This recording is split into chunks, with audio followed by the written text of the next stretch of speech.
જહ જહ જાય ધન્ય સોઈ ઠાવ. સ્વાભાવિક છે કે પ્રભુ જ્યાં જ્યાં પધારે ત્યાંના લોકો ધન્ય થાય, ત્યાંની ધરતી ધન્ય થાય.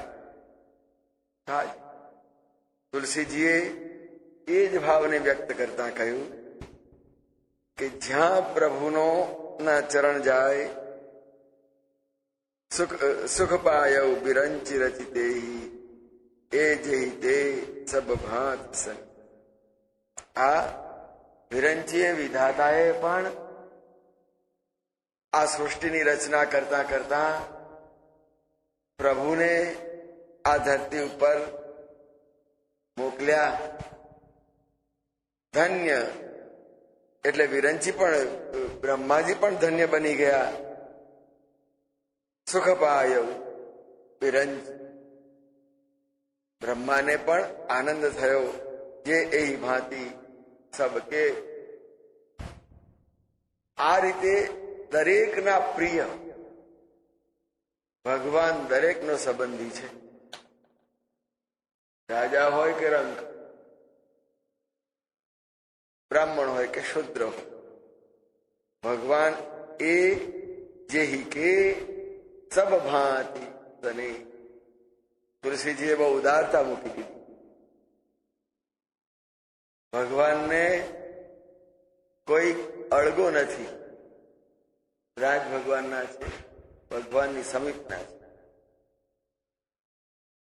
અને એટલા માટે ગીતામાં ઘણી વાર કહ્યું ભગવાને સમોહમ સર્વભૂતેષુ, બધાને માટે સમાન. એ જ વાત અહીંયા આગળ. કદાચ આપણે માણસ સ્વભાવથી ભગવાનને જુદો પાડીએ ખરા.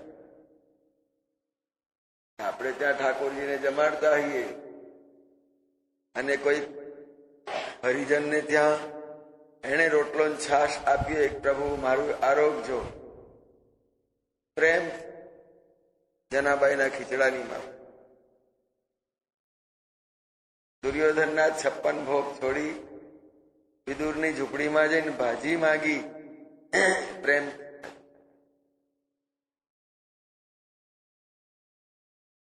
કેવો એક સુંદર જે એ જેહી કે સબભાતી સનઈ. કેટલો સરસ ભાવ. પણ કોઈ એમ ના કે પછીથી કે હરિજનને ત્યાં રોટલો છાશ ખાઈને આવ્યો છો ને, મારા ઘરમાં તને પહેવા દો, એમ કોઈએ કહ્યું ભગવાન? કેમ એના ઘરનું તે ખાધું? વટલી ખવાય. ભગવાન બધા એના ઘરનું ખાતો. વૈષ્ણવને ત્યાં પણ જમે અને શુદ્ર આપે તો એને ત્યાં શ્રદ્ધા આપે. અને એટલા માટે એ જે કે સબ ભાન. આ દરેક રીતે બધાના કોઈને કોઈ રીતે એના સંબંધી ભગવાન છે. આપણા સંબંધીઓનું કુંડાળું મર્યાદિત હોય, પણ ભગવાનનું સંબંધનું આખું કુળ સમસ્ત સૃષ્ટિ. અને એટલે તુલસીજીએ કહ્યું એ જેહી કે સબ ભાન. આ જેના જેના બધી રીતે સ્નેહી છે, સંબંધી છે, સ્વજન છે, અને એટલે જ સુખ પાય વિરજ. અને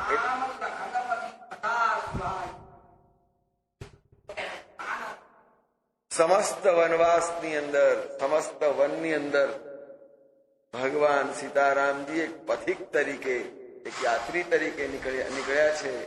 એમની વાત આખા વનમાં છવાઈ, વન છવાઈ ગયા. પ્રભુના યશથી, પ્રભુના આગમન, અને એ આનંદથી છવાયા. પ્રભુ પધારવાના છે. અરે અમારા વનમાં, અમારા ગામમાં ભગવાન પધારી ગયા. આટલો આનંદ. એટલે રહી સકલ મગ કાનન.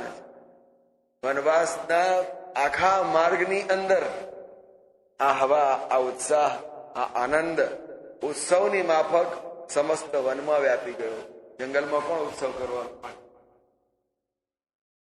બહુ તો ખેડૂત પોતાના ખેતરમાં જઈને દિવાળીમાં દીવો કરે. તેથી વધારે કોણ વનની અંદર ઉત્સવ કરવાનો. પણ ભગવાન પધાર્યા છે તો વનનો બધો જ માર્ગ જ્યાં થઈને પ્રભુનું વિચરણ હતું, જ્યાં પથિક તરીકે બટોવ એટલે પથિક, વટે માર્ગુ. તુલસીજીએ બહુ સારા શબ્દનો પ્રયોગ કર્યો. તો આમ વટે માર્ગુ તરીકે જ્યાં થઈને જે માર્ગેથી પ્રભુ સિધાવ્યા એ બધાની અંદર આનંદ આનંદ ઉત્સાહ છવાઈ ગયેલો હતો. એ વિધિ આમ સૂર્યવંશના રઘુકુલના શિરોમણી એવા ભગવાન ગામડે ગામડે જઈ સૌને દર્શન આપતા લોચન સુખદે, માર્ગે રહેતા બધાને આનંદ આપતા. શાસક અને રાજા જયારે પોતાની પ્રજાની વચ્ચે પગે ચાલીને નીકળે અને ઉત્સાહભેર પ્રજા પણ એનું સ્વાગત સત્કાર કરે અને એનો સ્વીકાર કરે, આવી રીતે રઘુકુલ કમલ,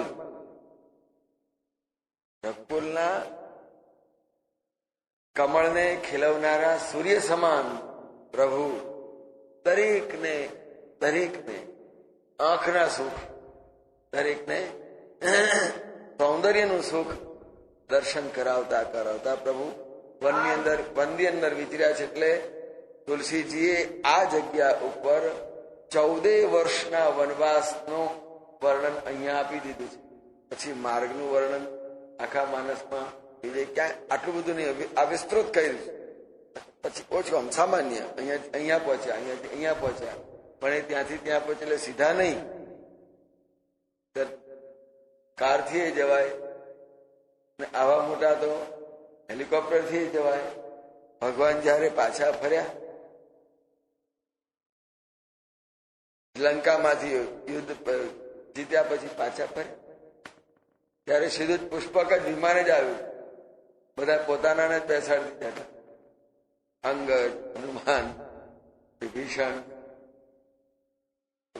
સુગ્રીવ, આ બધા જ જાણે આપણે સ્પેશિયલ કાર કરી હોય, ચાર્ટર પ્લેન, એમ ભગવાન અયોધ્યા પાછા ફરવા માટે લંકાથી ચાર્ટર કરીને નીકળ્યા બધાને સાથે. પણ જયારે વનવાસની અંદર નીકળ્યા છે, 14 વર્ષના વનવાસના વ્રતને સુંદર રીતે પાળ્યું છે. અને જ્યાં 14 વર્ષની અવધિ પૂરી થઈ એટલે તરત જ તે દિવસે ભગવાને પુષ્પક દ્વારા સીધા જ વચ્ચે એક બે સંતોને, ઋષિઓને મળી, ગોહરાજ મિત્રને મળી સીધા જ અયોધ્યા બનાવ્યા છે. જે અવધિ પૂરી થાય, બીતે અવધિ જાઓ જો જીયતન પાઓ, જો સહેજ પણ મોડું કરીશ તો મારો ભરત મને જીવતો નહીં મળે. અને એટલા માટે જ ભગવાને પુષ્પકનો સ્વીકાર કર્યો છે. 14 વર્ષની અંદર બાકી ક્યાંય લંકાની અંદર પ્રવેશ નથી કર્યો. સુગ્રીવે કહ્યું ચાલો મારા નગરમાં, તો ના પાડી. પ્રબર્શન ગુફાની અંદર રહ્યા, પ્રબર્શન પર્વત ઉપર આખું ચોમાસું, પણ રાજમહેલની અંદર ચાલો જઈશું, મચ્છર નહીં કડે, વરસાદ નિરાશ થશે. વનવાસ એટલે વનવાસ. આમ વનવાસની અંદર પ્રભુએ માર્ગે જતા દરેકને સુખ આપ્યા છે. ગ્રામવાસીઓને, વનવાસીઓને, જે રસ્તામાં હતા બધાને એ વિધિ સબઈ દેત સુખ. આમ સુખ આપતા આપતા જાય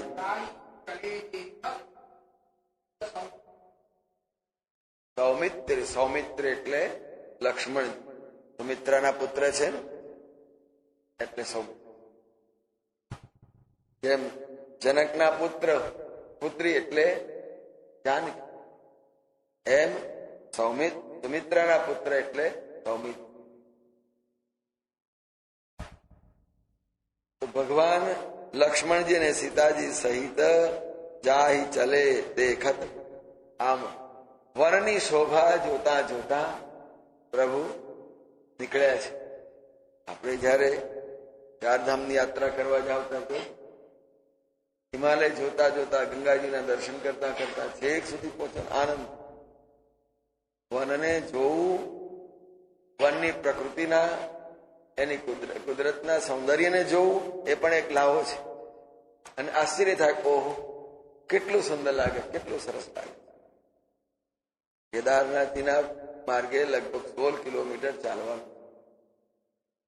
એક સરસ એવો પહાડ છે, એની પર ઝરણા એટલા બધા ઝરણા, કેમ જાળી પડી જાય તો એકમાં મળે નીકળે, આમ નીકળે.